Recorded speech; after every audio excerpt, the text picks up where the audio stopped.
Hello, welcome to Water Sign Philippines. So this sign is for Cancer, Scorpio, Pisces. Take only water signs. For those of you na gusto mo pa personal reading, Madam P.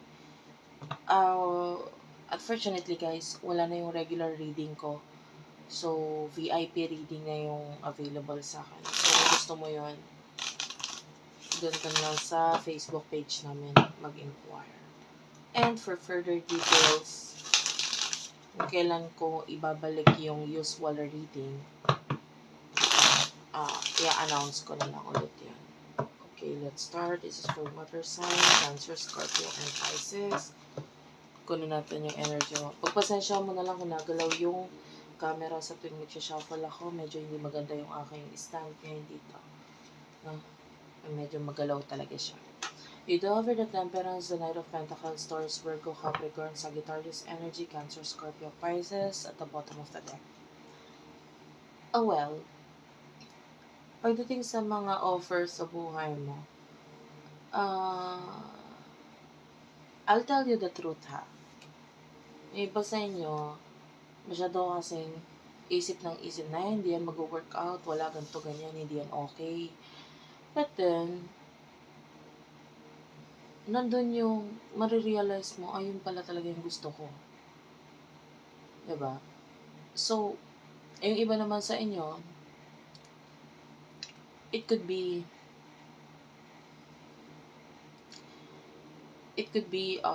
you na pwedeng may mga na-experience ka na because of that experience na-realize mo, ay gusto kong balikan itong offers sa akin in the past kasi mas okay pala talaga yun para sa akin. Yung iba, may kinalaman yung sa love, yung iba may kinalaman sa career. Nandun na yung realizations na ay doon pala talaga ako sa past. Sayang, may offer na sana or may okay na sana kami, then biglang because you want to try maybe other people or other situation, gusto mong ma-experience o ang ending, sayang kasi nandun pala yung gusto mo palang balikan kung ano man itong offers in the past. And kasi nagkaroon ka ng hesitations hindi ka maging masyadong clear in the past kung dapat ko bang i-accept to, etc. And now you are stuck. Yung iba sa inyo, no? Regarding a situation na parang kailangan mo munang ayusin, linisin, or kailangan maging maayos muna bago mo alisan. But I can see you want to leave or alisan itong situation na to because nandun yung kagustuhan mong i-accept si offer. So, first na nakakonect mo pagdating sa love. First na nakakonect mo pagdating sa love, sino to?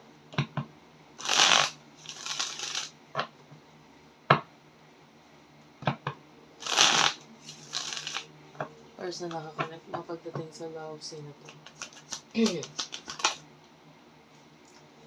You do have here the Justice card and the Devil, Capricorn energy, Libra energy, emotions. Bottom of the deck is a Three of Pentacles.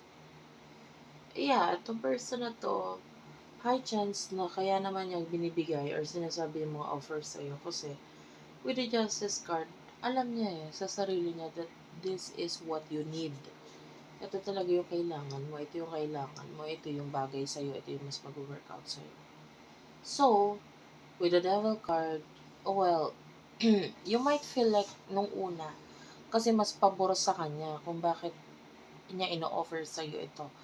Pero, nakikita natin na itong person na to, kaya niya lang yung ginagawa kasi alam niya talaga yung mas makakabuti para sa'yo.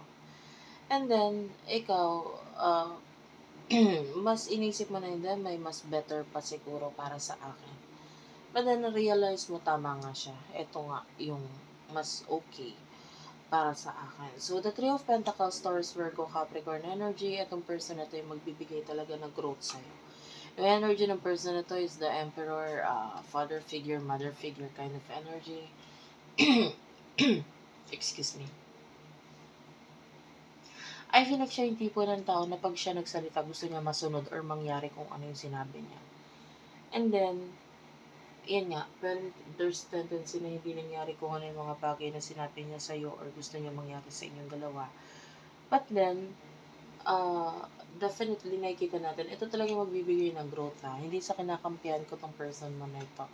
Pero I feel like marami na siyang mga naging lesson or pinagdaanan sa buhay niya, kaya niya nababanggit yun or nasasabi yun. Kasi alam niya na. But then, possible na hindi, a lot of you is hindi pinakinggan or hindi nakinig sa kung ano sasabihin nitong taong ito. So, anong nangyari? Nothing happened, di ba? Nandun yung realizations mo ngayon kung kailan huli na. Meron ka ng mga ginawa or meron ka ng sitwasyon na hindi mo malisan. Basta-basta, kailangan mo munang ayusin.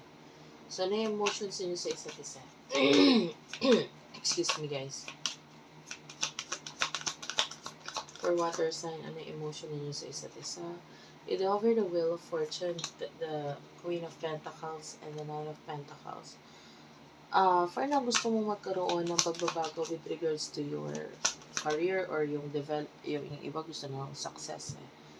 So, wala akong naramdaman na emotion coming from you, but rather mas nakikita natin gusto mo mabago muna yung sitwasyon mo ngayon. Gusto mo ng recognition. So, pwedeng if you are in a career na hindi ka na-recognize, isa ito sa gusto mong mangyari, i-recognize ng mga taong yan, mga boss, etc. Yung mga bagay na ginagawa mo. Kasi, pinaghirapan mo yung mga bagay na yun. So, parang, if they will not recognize your work or your, mga ginawa mo, nandun yung hindi mo nagugustuhan or nandun yung gusto mo alisan na lang to focus on things na magpapasaya at magbibigay ng stability sa'yo at the same time. You know, we're the Magician, this is a major arcana, and also with the Judgment, the Hermit, for major arcana. Emotion ng person na to with the Magician, I feel like yung person na to is not being truthful for now, hindi siya nagiging realistic with the Eight of Cups, pero nandun niya nag-iisip siya regarding the future mo. Pero yun nga lang, well, may tao talagang ganun, no? For example, ako, aminado ako na ganun ako. Because I am a kind of person na positive akong tao, and I always think good things, na hindi pa nangyayari pero I will think na nangyayari na. It's like law of attraction if you are familiar to law of attraction. Ayan, ina-apply ko yan sa sarili ko, and also I manifest a lot. So, etong person na to is parang ganun. May times na hindi siya naging realistic kasi masyado siyang positive, and kung ano yung mga gustong makita, gustong mangyari sa buhay mo, yun yung idinidikta or sinasabi niya sa'yo because yun yung gusto niya mangyari. Of course, in order for you na ma-attract yun, mangyari yun sa buhay mo, ginagawa niya. Ina-advance niya na yung pag-iisip. And then, the Hermit is here. This is Virgo energy. Ngayon, medyo nagiging maingat itong person na to pagdating sa emotions niya. Ayaw niya basta-basta mag-open up or what kasi ayaw niya masaktan. Okay? So, although itong person na to is nandyan para sa'yo, nandun yung parang kung ayaw mo, bala ka, hindi kita para pilitin kasi alam ko ang ending nito, ako lang masasaktan. So, itong person na to, natutunan niya kung paano maglagay ng boundaries or ng shell sa sarili niya. Kasi, hindi lang sa'yo guys, pati sa ibang tao, ganyan na siya.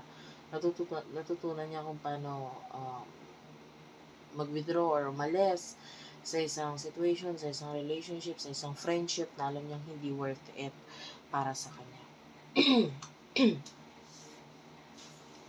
Eight of Pentacles is your Taurus, Virgo, Capricorn energy.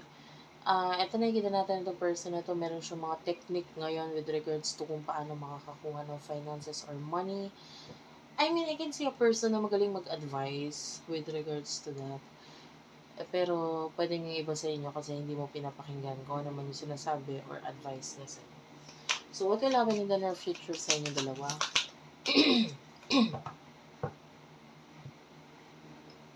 In the near future, you do have the Three of Pentacles, the Emperor, and the Seven of Cups.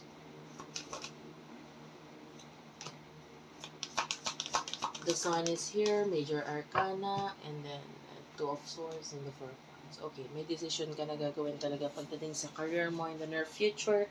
This is something that you really want. that you desire for in the future. Nakikita natin kasi nandun yung realizations eh, na parang yung iba nasa okay ka na nga sitwasyon, umalis ka pa, so what will happen next? Ngayon, nare-realize mo, hindi pala ako completely happy sa kung anong situation na meron ako. And now with the Emperor, nakikita natin that you will do something, no? For yourself, you will create something. Yung iba might be, talaga ito magbibigay ng growth sa'yo. Once you decide on something na talagang gusto mo at magbibigay ng happiness sa'yo. The Two of Swords, I can see decision pagdating sa career. In the near future, I can see you making some kind of movement, makikipag-message or gagawa ng email, maybe pagdating sa boss or what, or maybe, yun nga, pwede may mga a-applyan o whatsoever kasi na-realize mo, you are in a place na puro pagpapasensya na lang yung ginagawa mo at hindi ka na happy regarding dito. Yeah, I can see you cutting off something. And King of Swords, yung iba, this could be a boss, no? And nakikita natin yung pagtitake mo ng risk na mag-try ulit ng another chance, whether sa past career or new career sa buhay mo kasi you're no longer happy kung nasaan ka. Especially yung mga taong nag-handle sa'yo na hindi naman talaga nagbibigay ng happiness. And yung parang nangyari yan, parang ano lang, you're just working, you're not feeling like you're living. Tapos maganda pa rin yung nagtatrabaho ka na nararamdaman mong nabubuhay ka pa rin. Kasi nagtatrabaho ka, then after nun, pagod ka, then wala, diba? May pera man, hindi siya ganun karami. Or hindi siya ganun na nagbibigay ng happiness as satisfaction sa'yo. So that's it for now. Thank you for watching, guys. I love you all, and bye-bye.